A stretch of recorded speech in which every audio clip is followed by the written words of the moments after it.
Las calvas existimos, la historia de una mujer calva y el sexismo por los pelos del siglo XXI. Un muy buen libro de Dora Galvez en donde narra una experiencia propia en relación a la condición de alopecia, en este caso areata, que apareció en su vida y el largo, arduo, difícil, sufrido camino que tuvo que pasar para sobrellevar este proceso, para aceptarlo, casi un camino transformador se podría decir, y también para lograr mediar una lucha con la sociedad, al fin y al cabo. Es un camino de empoderamiento de la mujer. Y es importante reconocer estas pocas narraciones que existen porque nos hacen ver un poco también, nos acercan un poco a la parte humana de la mujer en relación a condiciones como esta, ¿no? Como el tema de la alopecia. Y nos hacen ver que, por supuesto, que festejamos y nos alegramos también de todas aquellas mujeres que aceptan la condición y pueden vivir día a día con ella, independientemente de los tratamientos o métodos que en algún momento en el pasado se hayan podido utilizar para revertir la situación. Es un triunfo, al fin y al cabo, aceptar una condición de ese tipo y vivir con ella a pesar de muchas cosas que tiene la sociedad hoy en día.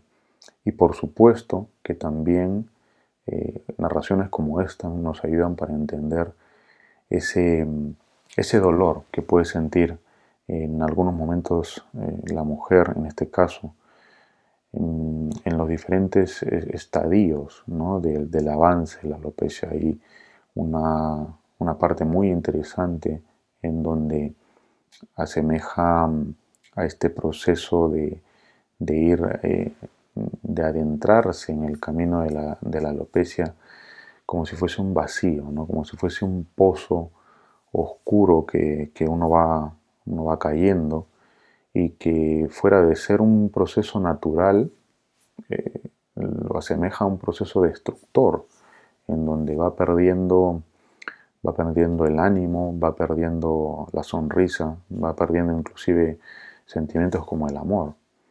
Y va tornándose una mirada tan oscura como el fondo de un pozo que parece no tener fin, ¿no? Entonces, estas analogías nos hacen entender muchas veces por lo que puede pasar en este caso una mujer con esa condición. Y así como estamos, personalmente, debemos estar, pienso, cerca de los triunfos que pueda lograr una mujer en el campo, específicamente ahora sí del tema alopécico, independientemente del el tipo de alopecia que tenga. Obviamente debemos estar y acercarnos a a la condición de alopecia en todas aquellas mujeres que todavía luchan y sufren este camino para intentar revertir esta pesada condición. Soy Rafa Nascimento y esta es la segunda parte del capítulo número 13 del Tricólogo. Vamos allá.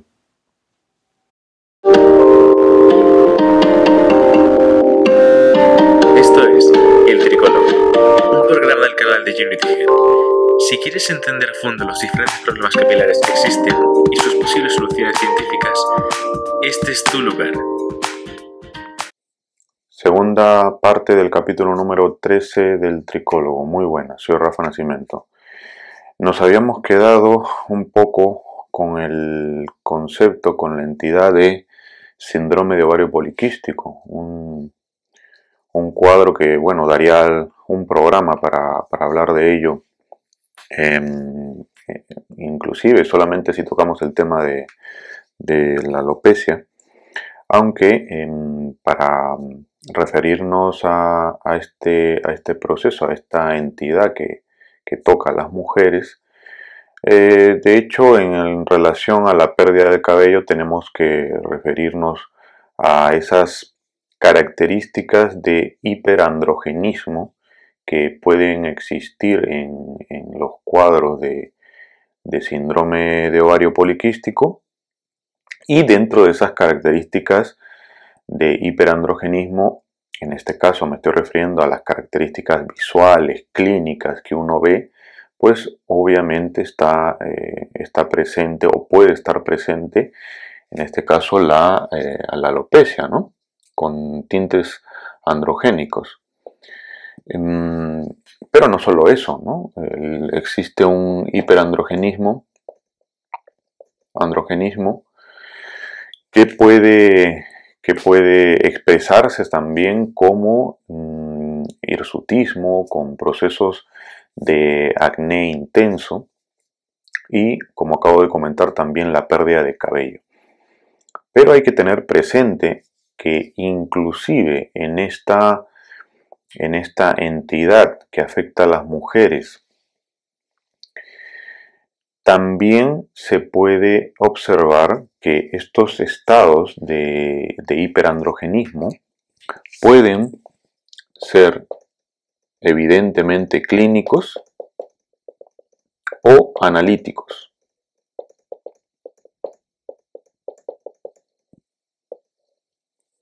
Mostrarse fenotípicamente o bioquímicamente, o ambos. Esto es importante porque, si bien es cierto, muchas pacientes presentan estados de hiperandrogenismo con pérdida de cabello visualmente, probablemente la mayor cantidad de cuadros de síndrome ovario poliquístico puede presentar, tiene una carta de presentación de esa forma. Debemos reconocer que ya dentro inclusive de la clasificación que puede haber del concepto de síndrome de ovario poliquístico, debemos reconocer que existen también casos en los cuales la persona no necesariamente puede tener una manifestación de hiperandrogenismo, evidentemente clínica, pero sí analítica, ¿vale? Y esto también sucede con otros porcentajes en la población general, sin ovario poliquístico, refiriéndonos obviamente al caso de las mujeres.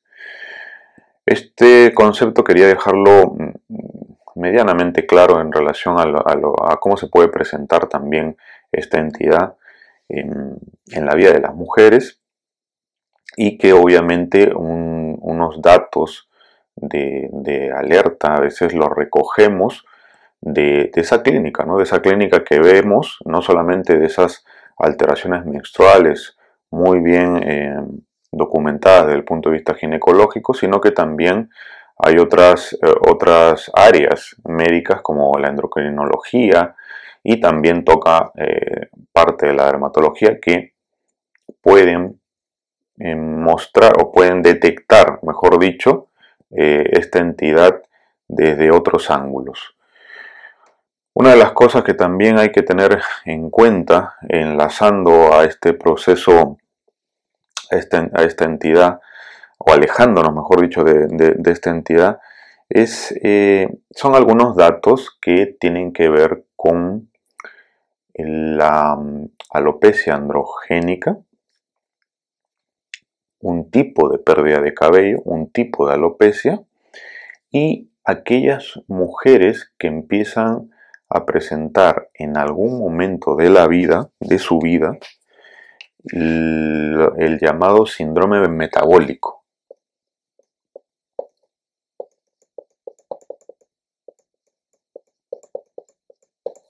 ¿No? Un proceso interesante, un proceso antiguo también, si se puede decir, que tiene que ver con ese conjunto de signos y características que pasan por procesos de hipertensión arterial, aumento del perímetro abdominal, alteraciones que tienen que ver con el azúcar y el colesterol, entre otras, y que se ha podido ver una intensa relación con tintes de factor de riesgo entre las mujeres que presentan un síndrome metabólico y la alopecia androgénica.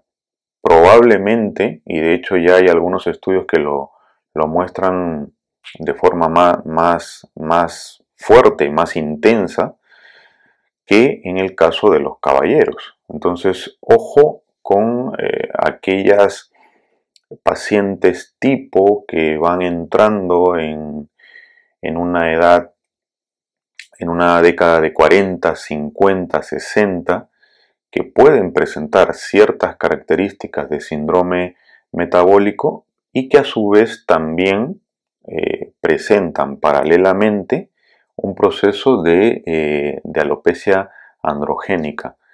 Probablemente, quién sabe si esa alopecia androgénica ya evidenciándose años atrás, pero el caso es que hay estudios que demuestran esta relación.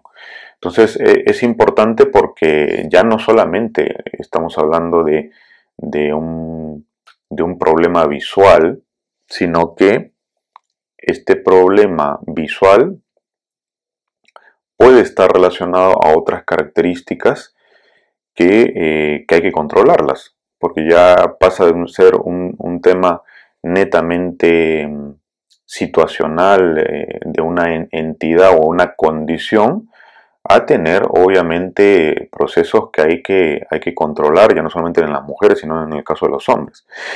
Entonces, acabo de hablar un poco de la conocida alopecia androgénica, que ya habíamos hablado un poco también de esta entidad en el caso de las mujeres y en el caso de los hombres, y que obviamente no es la única forma, tipo de alopecia que existe dentro del conjunto de posibilidades que implica la pérdida de cabello en el caso de las mujeres.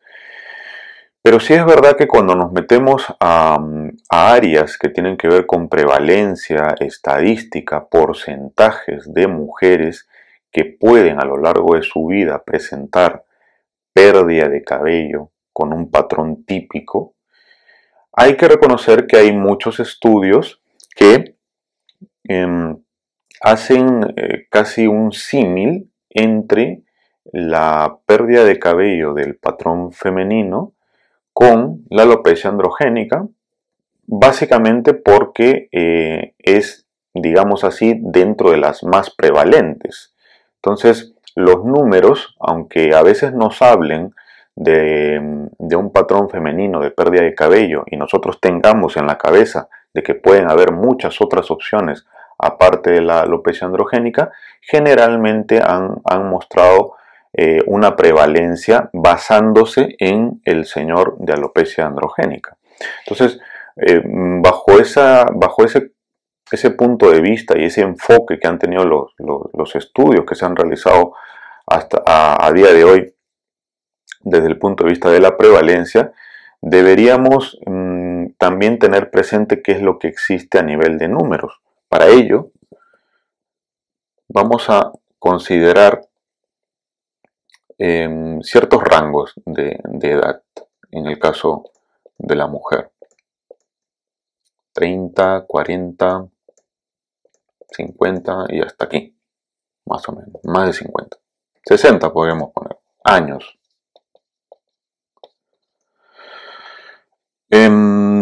Se podría decir, esto es difícil saberlo con exactitud porque volvemos al tema de la homogenización de conceptos a nivel mundial y también no solamente de conceptos y definiciones de pérdida de cabello en el caso de la mujer, sino también reconociendo que las etnias son diferentes a nivel del mundo. No hay una misma prevalencia, dicho de forma clara, entre dos poblaciones, inclusive de tipo, por ejemplo, caucásico, y hay diferencias diametrales, ¿no? En relación, por ejemplo, a poblaciones de mujeres asiáticas versus africanas o caucásicas. Pero lo que sí se podría comentar, más o menos, es que en términos generales rondan prevalencias medianamente bajas.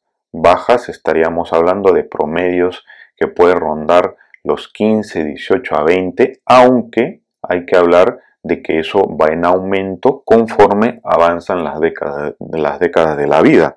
Y se podría decir, por ejemplo, que más o menos hay un primer momento, pasada la pubertad, en la primera etapa de la adolescencia y juventud, se mantiene medianamente estable y otra vez hay una segunda loma, se podría decir.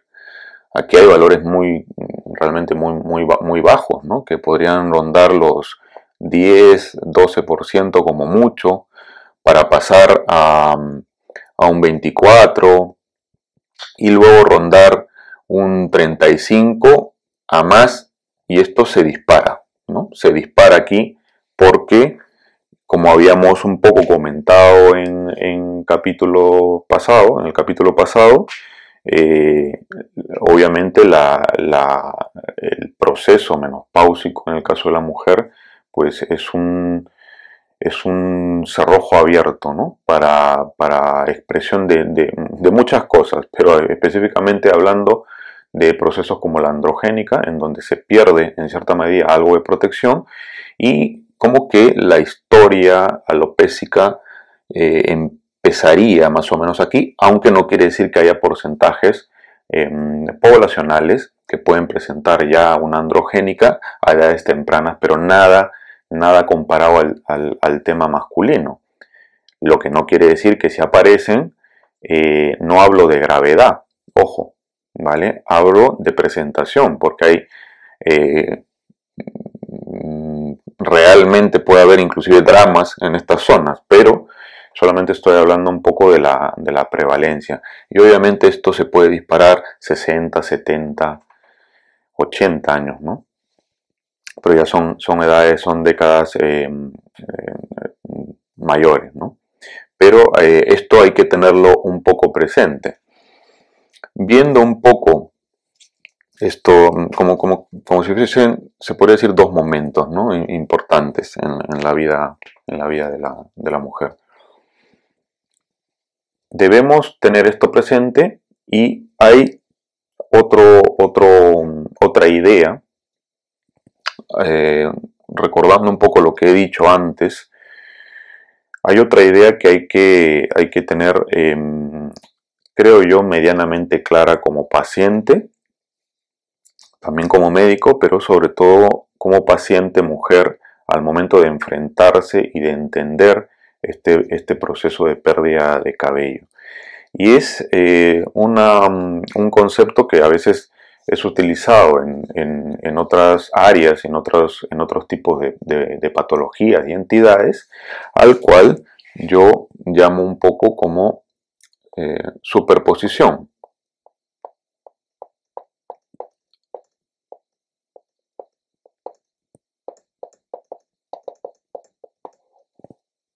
Overlap capilar, ¿vale? ¿Qué es esto?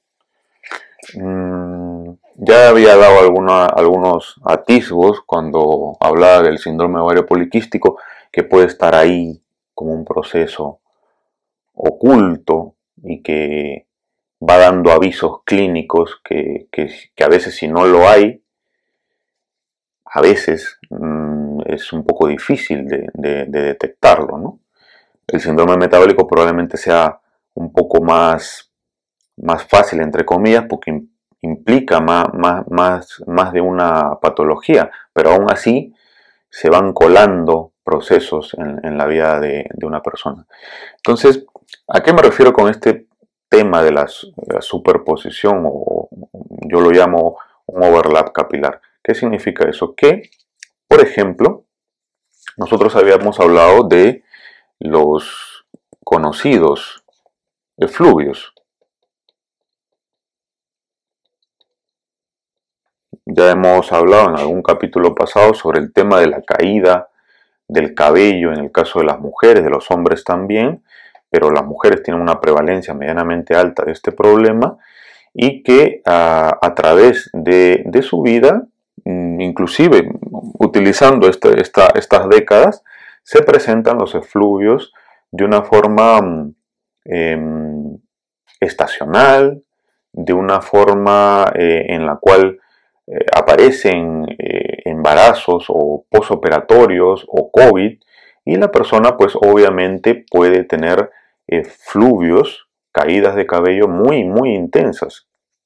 Y esto las mujeres lo perciben, ¿no? Alteraciones de tiroides también, muchas causas, ¿no? Y esto va apareciendo en la vida de las mujeres. Va, viene,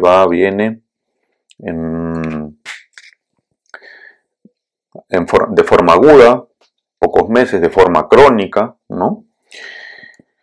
Y esta es una presentación de pérdida de cabello, que puede estar en un primer estrato, ¿no? Es lo que vemos, ¿no?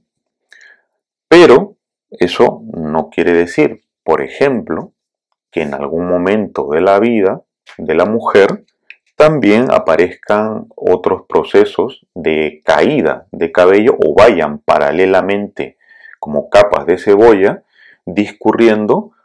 No nos vamos a olvidar, por ejemplo, otra entidad que tiene prevalencia también, en el caso de las mujeres, son las areatas, ¿no? Llega un momento, procesos de estrés o cualquier otra causa estresante, y se produce una caída de cabello, una calva, ¿no? en la cabeza. Se puede recuperar o no, puede persistir o no, puede quedar ahí o no, pero refiriéndonos a esos procesos disruptivos en la historia alopécica de una mujer, pues se pueden presentar también esto. Y eso no quiere decir que no haya existido o aún se resuelva el proceso de la areata, no quiere decir que no continúe o no exista un proceso de efluvio. Está ahí, se mantiene a lo largo del tiempo en el caso de las mujeres en mayor o mucho menor medida, pero está ahí. Y no debemos tampoco olvidar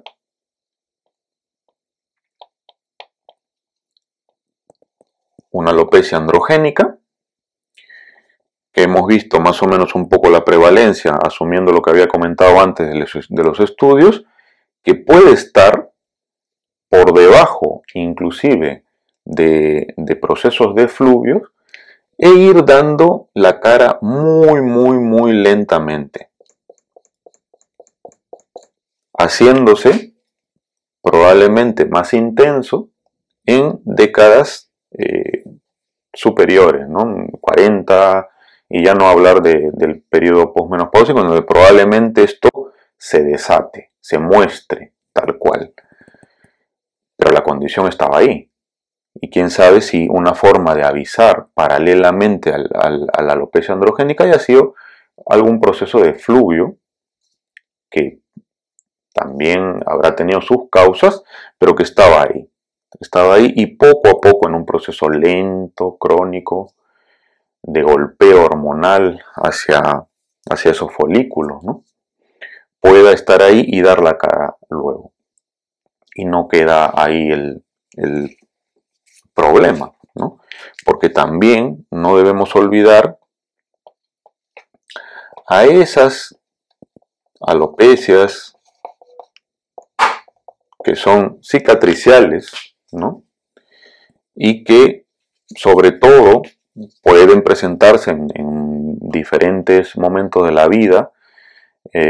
Casi es muy raro en edades tempranas que yo recuerde alguna cicatricial, inclusive de edad más temprana, comentada en algún estudio, puede rondar entre los 20 y los 30, pero sobre todo volvemos a lo mismo, en edades más tardías y en edades, por ejemplo, peri o posmenopáusicas.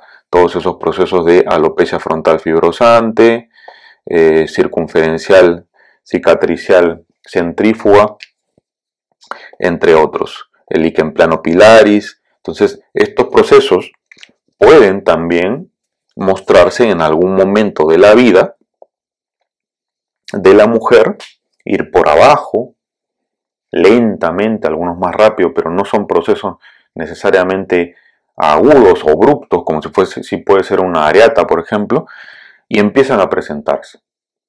¿Quiere decir eso que la mujer deje de tener sus efluvios? No, probablemente inclusive los tenga, la que los tiene más intensos, o no, pero están ahí, ¿no? Entonces, ¿a qué quiero llegar un poco con esta idea?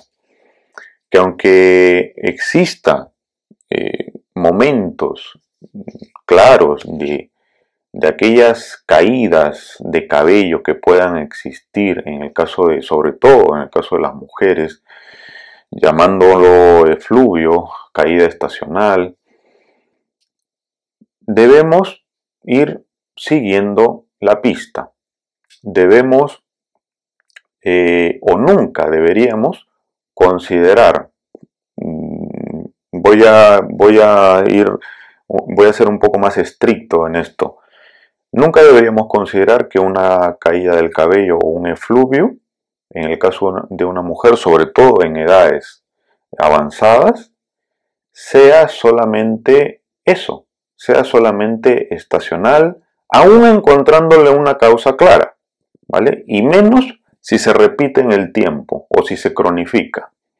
Debemos seguirle la pista, debemos seguir con la investigación, debemos acompañar a la paciente se debe sentir acompañada en el tiempo por el tricólogo, y no solo eso, sino pensar que el proceso diagnóstico puede tener múltiples caras en diferentes momentos y que ninguno es determinante más que otro, sino que la historia alopécica de la mujer se va a ver, va a lograr un diagnóstico mucho más preciso, probablemente con la variable tiempo y también con la variable de haber sido seguida y de haber sido muy correctamente estudiada, inclusive microscópicamente, como mínimo, no estoy hablando ya ni siquiera de biopsias, y que eso va a enriquecer su proceso diagnóstico para al final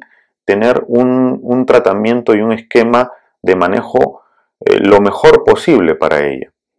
Con eso ya doy una idea clara.